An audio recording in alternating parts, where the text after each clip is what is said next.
Hello everyone, कैसे हैं आप सब। आप सबका स्वागत है आपके अपने ही channel cake for you by Yashika में। आज मैं बना रही हूँ हाफ केजी का केक। सो मैंने टिन साइज यूज किया है 6 इंच। और अब जो ये स्पॉन्ज है ना, इसको हम सिर्फ 2 ही लेयर्स में कट करेंगे। तो ये मेरा वेनिला स्पॉन्ज है और इस केक का जो फ्लेवर बनाना है वो मिक्स फ्रूट है। तो यहाँ पर ना मैंने एक स्लाइस को रखा बोर्ड पर और यहाँ पर अच्छे से क्रीम लगा दी है। और हाफ केजी केक को बनाने के लिए मैंने 200 ml क्रीम का यूज किया है।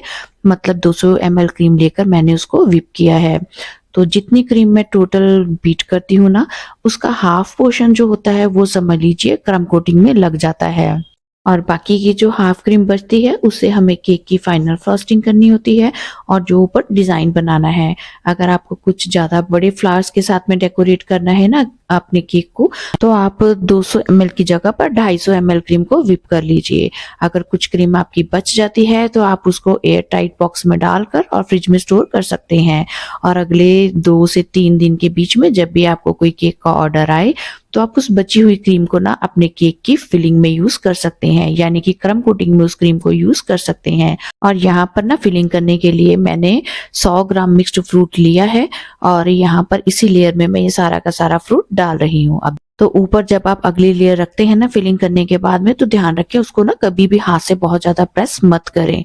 अदरवाइज नीचे की जो क्रीम है या जो फ्रूट की फिलिंग है वो डिस्टर्ब हो जाएगी और उसका ना केक से बाहर निकलने का चांस हो जाता है। तो बस हल्का सा ऊपर से मैंने ऊपर वाली लेयर को भी पानी से सोकिंग कर दी है और यहाँ पर भी थोड़ा सा मैंने मैंगो का क्रश ऐड कर दिया था।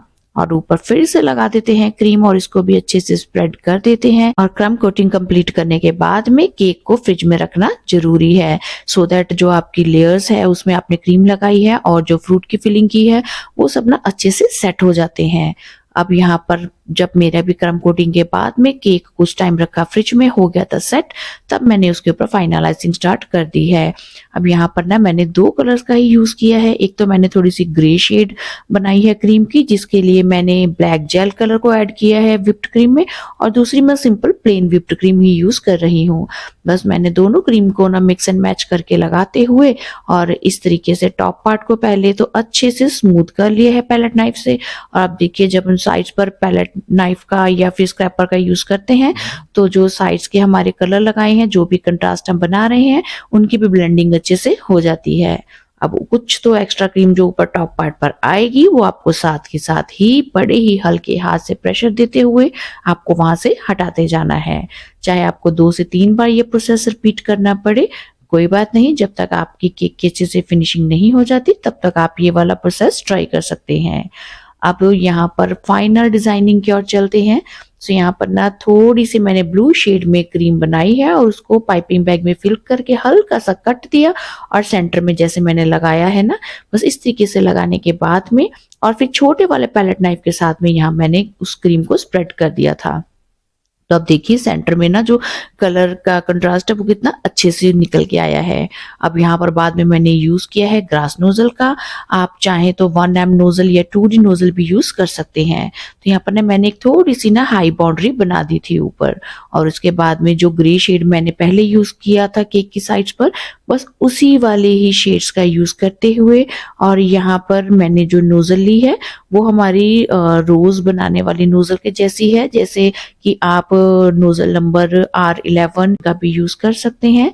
तो इस तरीके के ना यहाँ पर मैं ये छोटे छोटे से फ्लावर्स बना रही हूँ। अगर आपको डायरेक्ट ये फ्लावर्स केक के ऊपर बनाने में मुश्किल आए तो फिर आप रोज नेल का यूज करते हुए ये वाले छोटे छोटे से फ्लावर्स बनाकर किसी भी बोर्ड पर रख लीजिए या किसी प्लेट पर रख लीजिए। कुछ टाइम उनको फ्रिज में रख के सेट कर लीजिए और फिर बाद में ना सीजर की हेल्प से ये फ्लावर्स को उठाकर भी यहाँ पर प्लेस कर सकते हैं। बट अगर आप प्रैक्टिस कर लेते हैं तो डायरेक्ट ये काम करना ना और भी ज्यादा आसान हो जाता है, इससे टाइम भी काफी बचता है। तो ऊपर का पार्ट मैंने बना लिया। अब जो साइड थी ना वहां पर भी मैं सेम वही वाले कलर और वही नोजल के साथ में भी ना कुछ पेटल्स बना रही हूँ, ताकि जो सारे ही केक के ऊपर ये डिजाइन में बना रही हूँ ना वो मिक्स एंड मैच हो जाए, अच्छा लगे सारा ही केक भरा भरा सा। अब यहाँ पर जो ब्लू कलर की मेरे पास क्रीम बची हुई थी, वही वाले पाइपिंग बैग से ना मैंने सेंटर वाले पार्ट को भी छोटे छोटे डॉट्स बनाते हुए ना फ्लावर्स में फिल कर दिया है। और इसके बाद में हम यहाँ पर बनाएंगे लीव्स।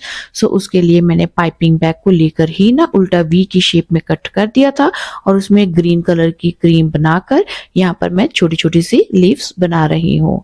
तो जब भी आप कुछ फ्लावर्स वाला काम करते हैं ना, तो उसमें जब भी आपको लीव्स का पार्ट बनाना हो तो वहां पर ना ग्रीन कलर की सिलेक्शन जो है ना वो बड़ा ही सोच समझ कर कीजिए। हर बार ना एक ही ग्रीन शेड जो है ना वो हर फ्लावर से हर कलर के साथ में नहीं उठती।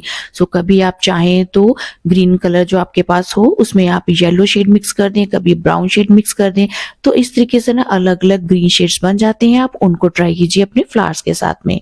तो अब जो साइड वाला डिजाइन था वहां पर भी मैंने कुछ लीव्स बना दी थी और जो पाइपिंग बैग हमने टॉप पार्ट पर यूज किया था ब्लू क्रीम के साथ में, उसी के साथ में ना मैंने बड़ा ही छोटा छोटा सा ना पर्ल वाला बॉर्डर नीचे बना दिया। अब साइड में फिर वही पाइपिंग बैग का यूज कर रही हूँ और यहाँ पर ना इस तरीके से मैंने कुछ कर्व्ड लाइंस बना दी हैं। पहले एक लाइन बनाई, बाद में मैंने इन लाइंस को ना डबल कर दिया था। अगर आपसे डायरेक्ट ये लाइंस ना बने तो आप टूथपिक की हेल्प से भी ये लाइन पहले ड्रॉ कर लीजिए, फिर उनके ऊपर आप ये लाइंस बना सकते हैं क्रीम से। अब एंड में हम केक को डेकोरेट कर रहे हैं कुछ स्प्रिंकल्स डालकर। अब जिनका ये बर्थडे था उन्हीं का ही ये ऑर्डर था, सो मैंने उनका मैसेज फॉन्डेंट के ऊपर लिखकर केक पर प्लेस कर दिया था। सो फाइनली देखिए मेरा केक बनकर हो गया है रेडी। अब आप बताइए आपको इस केक में मेरी क्रिएटिविटी कैसी लगी।